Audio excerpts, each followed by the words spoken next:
I sold your house. My mother-in-law's smug voice crackled through my phone.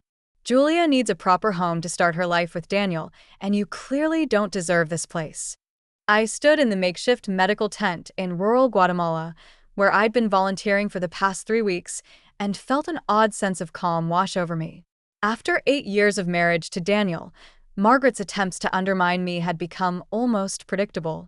That's interesting, I replied, keeping my voice steady as I organized medical supplies. And how exactly did you manage that? Daniel gave me power of attorney while you're off playing hero in whatever third world country you're in, she said, her satisfaction evident. The papers are already signed. Julia and Daniel will move in next week. Don't bother coming back. There's nothing here for you anymore. I couldn't help but smile, though Margaret couldn't see it.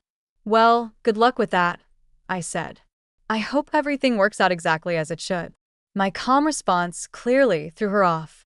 What's that supposed to mean? She demanded, her voice sharp. You've lost, Amanda. Just accept it with some dignity. I ended the call and took a deep breath, looking out at the mountains surrounding our medical camp. The irony of the situation wasn't lost on me. 3 weeks ago, I left for this medical mission, knowing my marriage was in trouble, but I hadn't expected Margaret to make such a bold move. Daniel, my husband of 8 years, had been distant for months. He'd been working late at his architectural firm, coming home with perfume on his clothes that wasn't mine. I found receipts for expensive restaurants I'd never been to and overheard whispered phone conversations that ended abruptly when I entered the room. Then came Julia, his new assistant, 24 and fresh out of college, with her perfect smile and seemingly innocent questions about our marriage.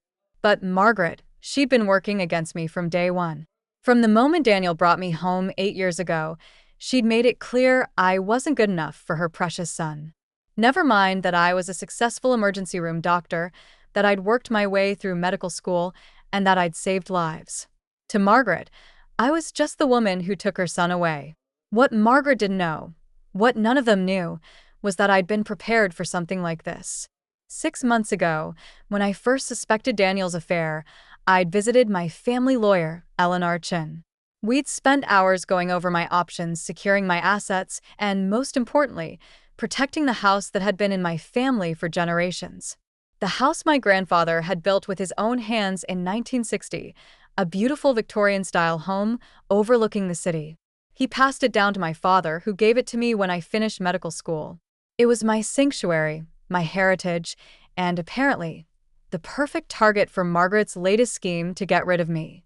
I pulled out my phone again and dialed Eleanor's number. She answered on the second ring. It's happening, I said simply. Margaret just called to tell me she sold my house.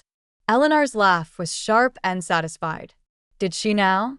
And I assume this power of attorney document materialized out of thin air, since we've had Daniel's actual power of attorney locked in my safe for the past 5 months.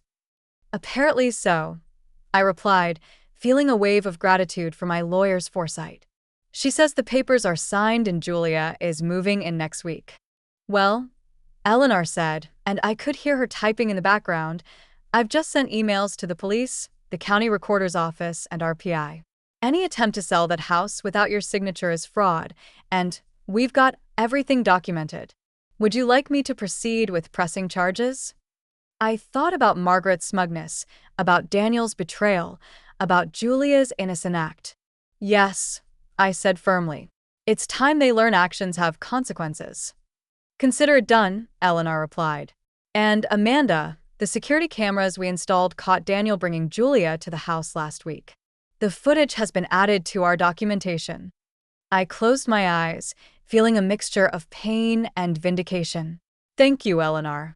Keep me updated. After hanging up, I walked back into the medical tent where my team was preparing for afternoon rounds. The work here was real, meaningful, far from the drama Margaret was trying to create. I came on this mission not to run away, but to remind myself of who I was beyond Daniel's wife or Margaret's target. Dr. Santos. My colleague looked up from a patient chart. Everything okay, Amanda? You look like you just got some interesting news. I smiled, thinking about the storm that was about to hit back home. Just my mother-in-law being her usual self. Nothing I can't handle. Family drama, he nodded knowingly. Sometimes the best medicine is distance and documentation, I added, making him laugh as I turned my attention back to our patients. I couldn't help but wonder what Margaret's face would look like when she realized exactly what she'd done. The house wasn't just protected legally, it was part of a historic trust, meaning any sale would have to go through a board of trustees. Trustees who coincidentally included Eleanor and my father's oldest friend, a retired judge. Margaret thought she was finally getting rid of me, giving my home to Daniel's young mistress. Instead, she was about to learn a valuable lesson about underestimating the wrong person. I almost felt sorry for what was coming, almost. 2 days after Margaret's call, my phone started buzzing with frantic messages. I was suturing a young boy's arm when the first wave came through. Amanda, we need to talk right now. Daniel, this is ridiculous, answer your phone. Margaret, you're making a huge mistake. Unknown number, probably Julia. I finished the sutures, carefully bandaged the wound, and stepped outside the tent to check my voicemail. Eleanor had left a message that made me smile. The police just arrested Margaret for attempted real estate fraud. She tried to file forged documents with the county recorder's office. Daniel's claiming he knew nothing about it, but RPI's footage shows him entering the office with her last week. They're both in quite a mess. Call me when you can. I sat down on a wooden bench outside the medical tent, watching the sunset paint the mountains in shades of orange and pink. Another message came through, this one from my father's friend, Judge Thompson. Your grandmother would be proud, Amanda. Margaret tried to push this sale through the Historic Trust Board today. When I showed her the original deed and trust documents, she turned whiter than my courtroom. The satisfaction I felt wasn't about revenge, it was about justice. Margaret had spent years trying to push me out of Daniel's life, but this time, she pushed too far. My phone rang again. Daniel. After 8 years of marriage, I knew his patterns. He'd be trying to charm his way out of this, to make me feel like I was overreacting. This time, I decided to answer. Amanda, baby, you need to stop this, he said immediately, his voice taking on that soothing tone he used when he wanted something. Mom was just trying to help us. Julia and I, we're in love. Can't we handle this like adults?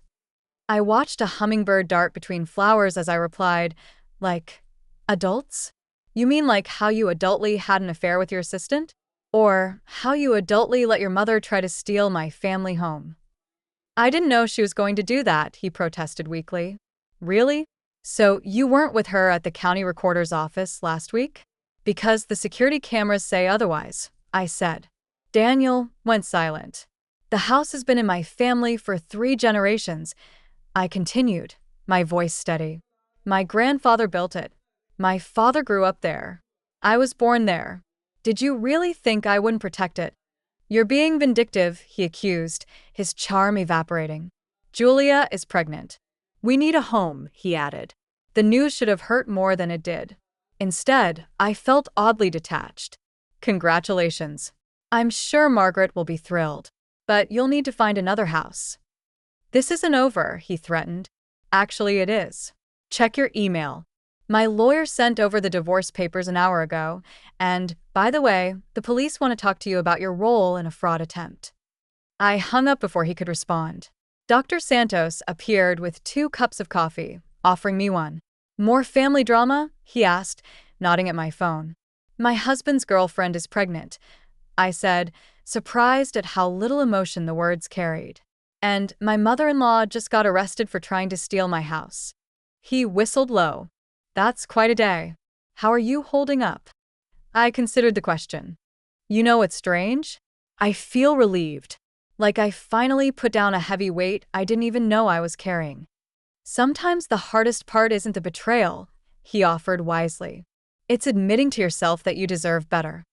My phone buzzed again. Eleanor. She had news about Margaret's arrest and the investigation into Daniel's involvement. But for now, I just wanted to sit here, drink my coffee, and watch the sunset over mountains that didn't care about failed marriages or scheming mothers-in-law. Tomorrow would bring new challenges, patients to treat, lives to save, a divorce to navigate. But tonight, I had the satisfaction of knowing that sometimes the best revenge is simply being prepared. Dr. Santos raised his coffee cup to new beginnings. I smiled, clinking my cup against his. To being prepared. In the distance, thunder rolled across the mountains, promising rain and renewal, just like the storms back home. This too would pass, leaving everything cleaner and clearer in its wake. A month later, I stood in my grandfather's kitchen, running my hand along the familiar marble countertop. The morning light streamed through the stained glass windows, casting colorful patterns across the floor. The house felt different now, cleaner, somehow, as if Margaret's scheme had washed away the last traces of unhappiness that had lingered here. Eleanor sat at the breakfast nook, spreading files across the antique table. "The judge threw the book at Margaret," she said, sliding a document toward me. "Attempted real estate fraud, forgery, filing false documents. She's looking at significant fines and probation." "And Daniel?" I asked. He pleaded ignorance, but the evidence was clear. He's been charged as an accomplice. His firm put him on indefinite leave. Apparently, they don't appreciate partners who participate in real estate fraud. I poured us both coffee in my grandmother's old china cups.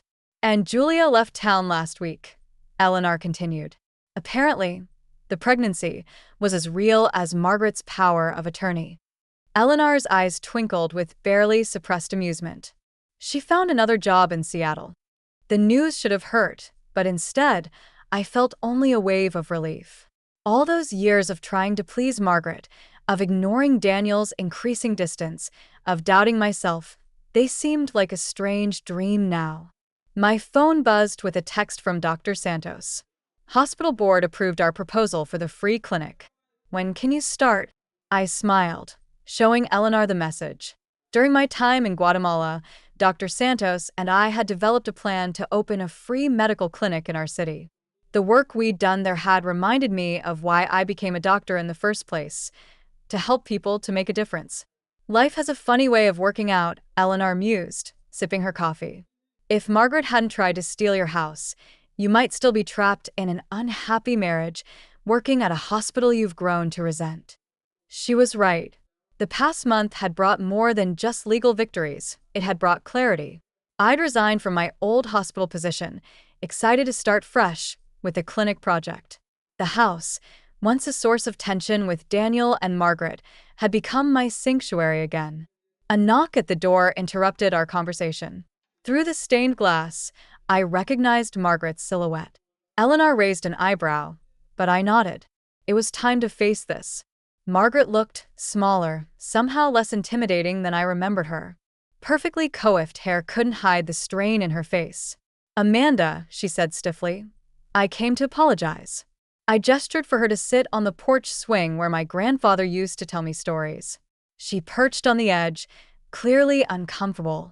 "I was wrong," she continued, the words seeming to physically pain her. I thought I was protecting Daniel, but I destroyed everything instead." "You never gave me a chance," I said quietly. "From the day we met, you decided I wasn't good enough."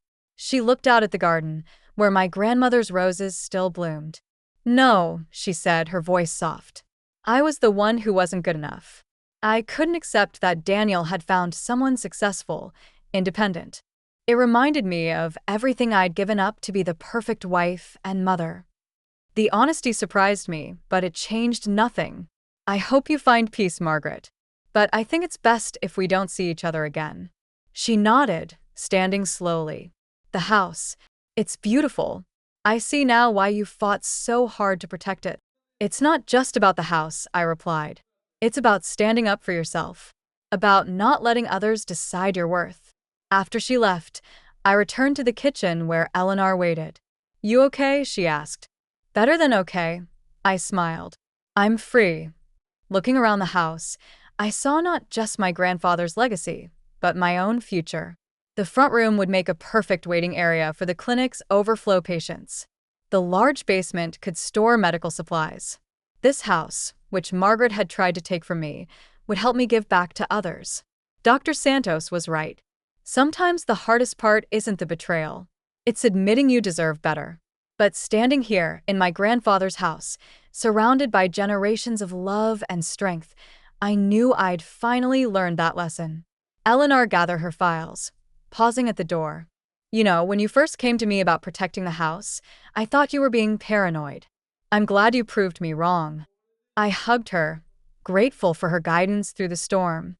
Sometimes the best defense is being prepared for the worst, while hoping for the best.